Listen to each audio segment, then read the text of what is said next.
na malapit dyan or trip nyo, supportahan nyo at like, follow nyo yung page or YouTube channel nila. Eruption 2 dito sa Urbanscape! San Roque, Dragalbay, Encuentro Magingay! Dumako na tayo dito sa second to the last event ng Pinas Astig, unang Bara Bicol 2025. Pero syempre, bago tayo dumako sa ating semifinals, maraming salamat sa lahat po ng bumubuo ng Pinas Astig, Barangay Astig, at syempre ng ating partner brand, ang Mighty, sa pagsuporta po sa Encuentro ng Patrick ngayong taon, and sana makapartner pa namin kayo next year sa susunod pang mga taon. And maraming salamat sa lahat ng mga MCs na sumalak sa Pinas Astig, unang bara from eliminations, quarters, hanggang dito ngayon tayo, nasa semis na tayo ngayong gabi. 4 na lang ang natitira sa bracketing natin. 2 matchup na lang at dito rin matutukoy kung sino ang magiging finalist sa kauna-unahang Pinas Astig, unang bara Bicol. Dito po yan sa Encuentro ng Patrick. And shoutout natin pala ang ating pong bagong kapartner na venue, sila Boss Mike and management and staff ng Urbanscape. Dito po yan matatagpuan sa Pag-asa Street, San Roque, Albay. Check nyo yan, yung page nila. Check nyo yung lahat ng mga in-offer nila, mga services. And shoutout palagi sa Brody Caps, shoutout sa Inside Clothing, shoutout sa Dinea Clothing, shoutout sa Crown Manila, shoutout sa Rapolo ng Pati League, mga kapatid natin dyan sa Cebu, kay Papa JL, John Leo, Portea, maraming salamat. Boss Brody, Eves Ronaldel ng Brody Caps, maraming salamat. MC ko sa kanan, galing pa ng Puy, Camarines Sur, unang semi-finalist ng unang para tournament. Palakpakan para kay Crazy One. Yo, Crazy One nga pala. Siyempre, shoutout sa Lumboy Deler, kay Lola Badia, kay JC, kay Tantan Tonton, tsaka kay Plitico, kay Kuya Magda, sa buong Encuentro at Pinas Astig. Siyempre, shoutout din sa Barangay Astig, sa asawa ko, Jamaila Flores, I love you, Beb. And siyempre, TNDY Jin, Black Mob. Yeah. Yan, shoutout nga pala kay Jam. Alam mo na yun. Shoutout nga pala sa ating tropa from Kaniguan event, si JC. Kamukha ni Malupindon, na maliit. MC ko sa kaliwa, galing pa ng Legazpi City, 4500, palakpakan para kay Day. Yo, Day. Iwang bu sa 4500 bro. Also that shoutout sa Syndicate Supply ko kay Boss Carl, sa Inside Clothing kay OG Gatillo, sa mga tropa ko. Yan, shoutout kay Boss Carl ng syndicate ko. Baka naman. Yan, nanalo ng coin toss si Crazy One. Pili niyang mauna si Day. No cursing, no bad words, 90 seconds, 2 rounds, respect the MCs, unang panat para kay... Yeah! Game? Game! Tinalo ko ni Knives nung last event. Kasi yung Knives ay mas tumalim nga daw. Nadali ako sa linya na sa tanghali lang daw ako tapat. Oo, isang barang na pang-ababaw. Pues ngayon nagsulat. Umaga, tanghali, hapon at gabi. Minsan pa nga ay madaling araw. Kaya tignan natin ngayon kung kaya mong maagaw. Yung panalo ngayong kumpleto na yung araw. Kaya round game! Gilit na kagad sa lieg hanggang yung Black Mob wala ng leader. Katay tahimik parang pabulo hanggang maging duguan, tawag dun whisper. Papaikot-ikutin parang mixer. Durog ng babalik ng circle. Kasi walang sawa kung paglalaroan tong Clay. Na parang kinder. Kasi Clay, yung estilo mo ay mahina, yung porsyento ng lakas mo tulay 30. Dinadaan na lang sa likot niya at sigaw. Sa boses lang yung puwersa. Mangungupal mga ngasara. Gamit yung mga jokes niyang walang kwenta. Kaya double meaning na kapag sinabi kong si Clay, sa bata lang mabenta. Oo, sa bata ka lang mabenta. Kasi sobrang hina, sobrang lamia. Kumbaga sa boxing, bagsak to 1 round. Pag nagpasabog to napakabaho, walang pinagkaiba sa fart bomb. Kaya di na kailangan pa ng 1-2 punch para pabagsakin tong Black Mob. Sapat na 4-bar setup para pasabugin sa tamang bilang, tamang oras. Na parang time bomb. Ganun. Ganun. Di yung ibabaon ka sa tamang oras, ganun pag ililibing na. Anong to? Yung namatay ko ang tropa na nalaw na yung schedule ng libing, pero alas 2 na libing, bro. Bubong to. Yung mga linyahan mo, pare ko, ipalpak, walang kwenta, leche ka. Pag ako pumatay sa iyo sa tamang oras, walang sobra. Victor sa Silya Electrica. Ito pa. Panay to unsend ng message sa GC, di ba? Kinakancel yung deliver, nagbumukha ka tuloy tamad na rider na ko. Ba't ba kasi panay ka cancel ng delivery, boy? Kawawa seller sa'yo! Kawawa seller sa'yo! Ah, yun lang. Ay.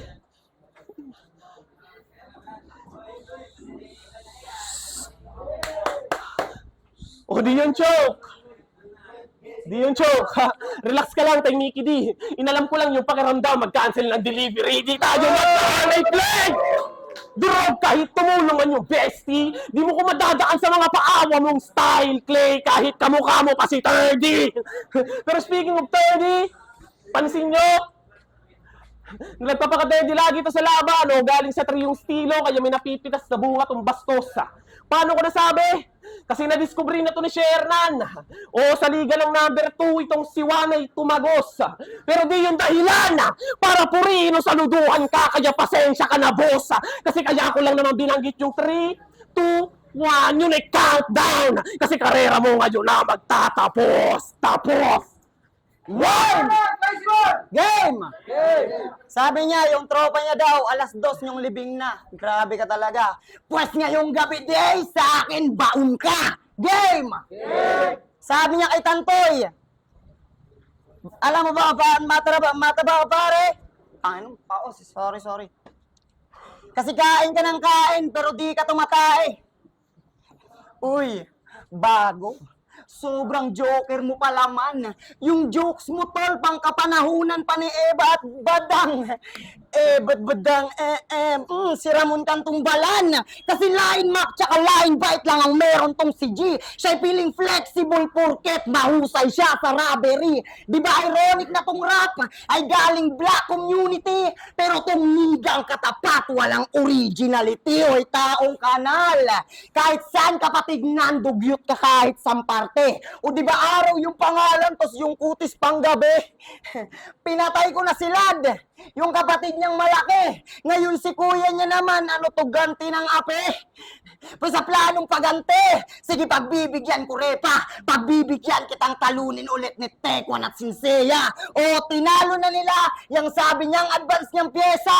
Advance raw pero naiwan ng technology at sensya. Wag ako boy.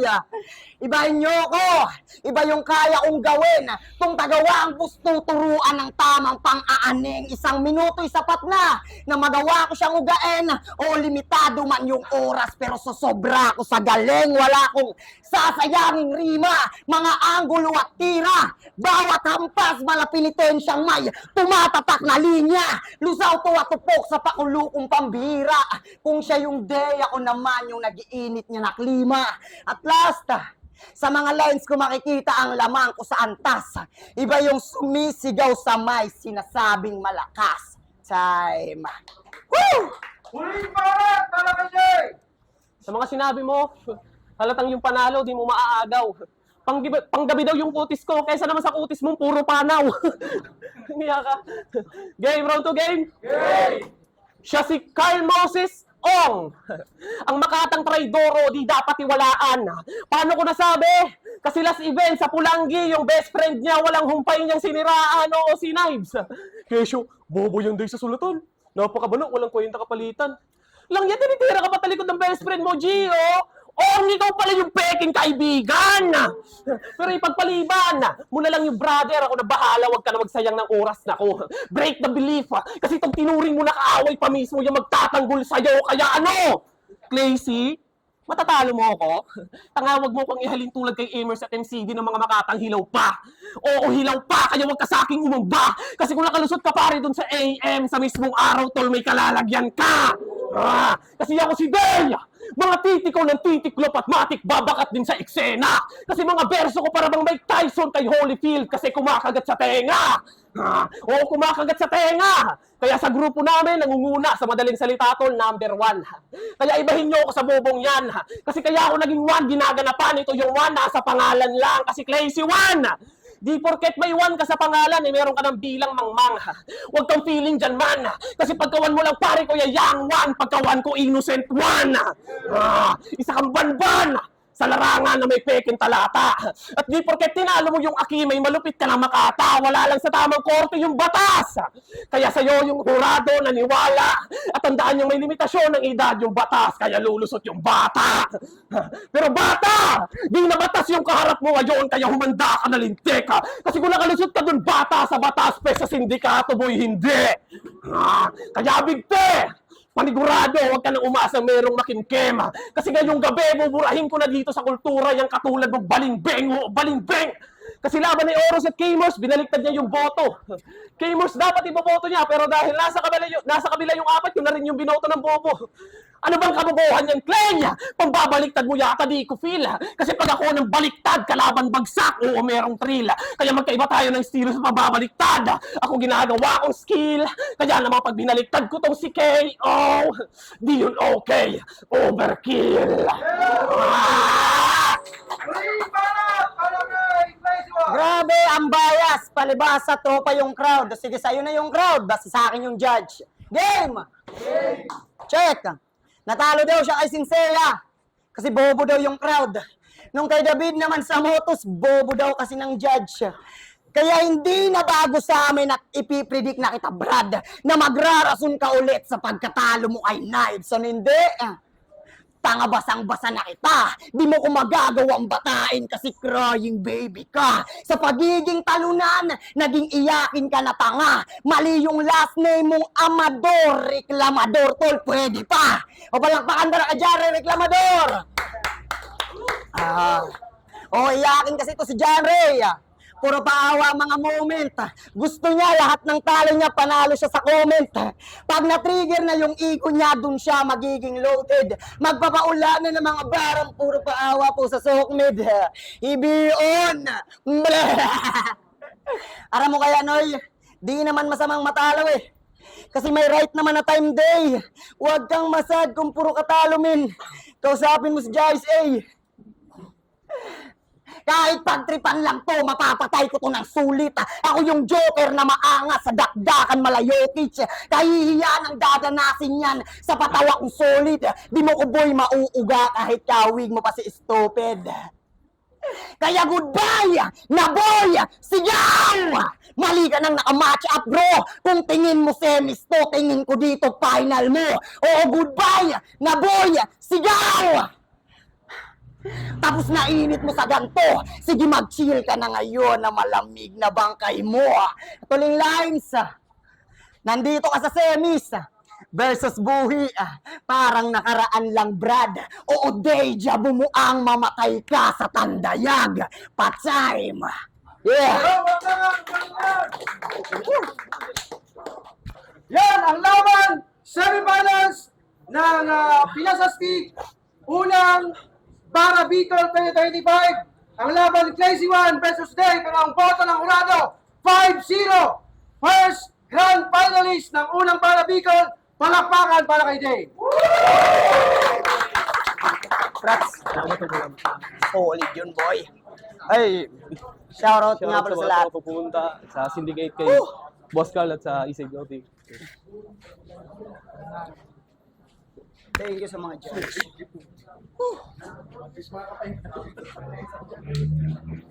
Judges. Yo, Anino, aka J Smooth. Binoto ko. Round 1 and round 2 para kay Day. Round 1 medyo dikit sana. May mga malalakas sana si Day pa nagkaso lagpas na sa oras for technicality, syempre. Pero tapos si Clayson naman, okay naman lalo yung delivery, kaso mas may suntok talaga yung mga banat ni Day. Round 2 naman, talagang bumawi talaga ng sobra si Day.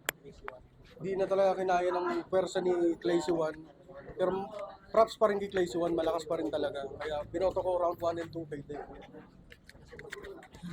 Yun, para sa akin, sa oras, kung magbabase ako sa oras, mas pumapatok yung punchline ni Day na sumasabay sa oras. Pero yung round 1 niya, tara sabihin na natin na overtime na siyang mabuti. Like 2 minutes and 48. Pero yung pasok ng 1 minute and 30 seconds sa mga bars niya dun sa mga punchline niya sa round 1, pumapasok eh. Kaso kay Claycy One naman sa round 1, medyo hindi, laylay eh. Kaya inaantay ko yung palo, pero wala talaga eh. Walang ganun nangyari. Kaya binoto ko round 1 kay Day. And pagdating naman sa round 2, mas lumamang ulit na oras si Day, pero mas marami ulit na punchline na binibigay siya sa tamang oras. May binigay si Claycy One na mga punchline, pero nasa dulo na ng ano eh. Nasa 1 minute and 27 seconds na eh, kaya di ko na pinasok sa oras ngayon. Kaya mas binoto ko Day round 2, kaya Lad round 1, round 2 kay Day, yun. Props pa rin kay Claycy One. Maraming salamat. Yung Emily Racism. So, naging mahigpit tayo sa pagkat ng oras. So, round 1, parehas may 4 na pumasok sa 1/3 yung dalawa. Kaso may mura sa round 1 na si Claycy One. So, binawasan ko yun. Napunta kay Day yung first round. Sa second round naman, sa time pa rin, mas maraming pumasok kay Day. 4 ni Day, 3 kay Claycy One. Tapos yung ender pa ni Day yung nagpanalo sa kanya. So, props kay Claycy One. Congrats kay Day. Yo, Mista. Pinoto ko round 1 Day. Mas tumatak sa akin yung fake choke ni Day. Tsaka may curse word si Claycy One round 1. Round 2, Day. Mas tumatak sa akin yung one scheme ni Day. Round 1, round 2, Day. Yo, kay Morse. Yo, medyo naging maigpit nga sa oras. Pareho lang naman sila lumampas sa oras, pero mas lumampas si Day. Mas konti yung oras ni Claycy One.